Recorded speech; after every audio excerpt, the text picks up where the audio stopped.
بسم اللہ الرحمن الرحیم وَاسْتَعِينُوا بِالصَّبْرِ وَالصَّلَاةِ وَإِنَّهَا لَكَبِيرَةٌ إِلَّا عَلَى الْخَاشِعِينَ کہ رنج اور تکلیف میں صبر اور نماز سے مدد طلب کیا کرو، اور بے شک نماز گراں ہے مگر ان لوگوں پر گراں نہیں جو عجز کرنے والے ہیں، جو خاشعین ہیں،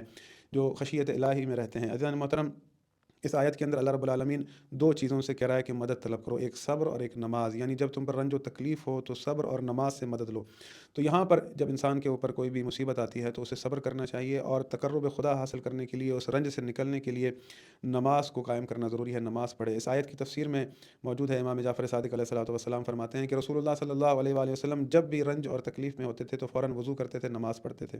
صبر کرتے تھے۔ امیر المومنین علی علیہ الصلوۃ والسلام اسی طرح جب بھی رنج و تکلیف میں ہوتے تھے تو فوراً نماز پڑھتے تھے اور روزہ بھی رکھتے تھے۔ رسول اللہ صلی اللہ علیہ وآلہ وسلم روزہ بھی رکھتے تھے۔ یعنی اس کے ذریعے سے اللہ رب العالمین چاہتا ہے کہ ہم تقرب خدا حاصل کریں، صبر کے ذریعے سے اور نماز کے ذریعے سے۔ یہ تو اس کی ایک ظاہری تفسیر ہے۔ اس کے بعد امام جعفر صادق علیہ الصلوۃ والسلام اس آیت کی باطنی تفسیر بیان کرتے ہوئے فرماتے ہیں کہ وَاسْتَعِينُوا بِالصَّبْرِ وَالصَّلَاةِ، تو اللہ رب العالمین یہ کہہ رہا ہے کہ تم صبر اور نماز سے مدد طلب کرو، وَإِنَّهَا لَكَبِيرَةٌ إِلَّا عَلَى الْخَاشِعِينَ، تو صبر سے مراد رسول اللہ صلی اللہ علیہ وآلہ وسلم ہیں، اور نماز سے مراد امیر المومنین علی علیہ الصلوۃ والسلام ہیں۔ وَإِنَّهَا لَكَبِيرَةٌ إِلَّا عَلَى الْخَاشِعِينَ، اور نماز گراں ہے مگر ان لوگوں پر گراں نہیں جو عجز کرنے والے ہیں، جو خاشعین ہیں۔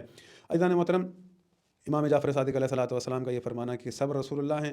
اور صلاۃ یعنی نماز امیر المومنین علی علیہ الصلوۃ والسلام ہیں۔ پھر امام اپنی بات کو سمجھانے کے لیے یہ مثال دے رہے ہیں، وہ مثال امام یہ دے رہے ہیں کہ اللہ رب العالمین نے پہلے صبر کا ذکر کیا کہ صبر سے مدد لو، پھر کہا کہ نماز سے مدد لو، اور نماز گراں ہے لیکن ان پر گراں نہیں ہے جو خاشعین ہیں۔ امام جعفر صادق علیہ الصلوۃ والسلام مثال دیتے ہوئے فرماتے ہیں کہ کسی کا اگر مال و دولت چھن جائے، اس کا سب کچھ اس سے چھین لیا جائے، خدا نخواستہ اس کا جوان بیٹا اگر مر جائے، اس پر صبر کرنا آسان ہے یا فجر کی 2 رکعتیں نماز پڑھنا آسان؟ تو اللہ رب العالمین نے نماز کو گراں کہا ہے، صبر کو گراں نہیں کہا۔ حالانکہ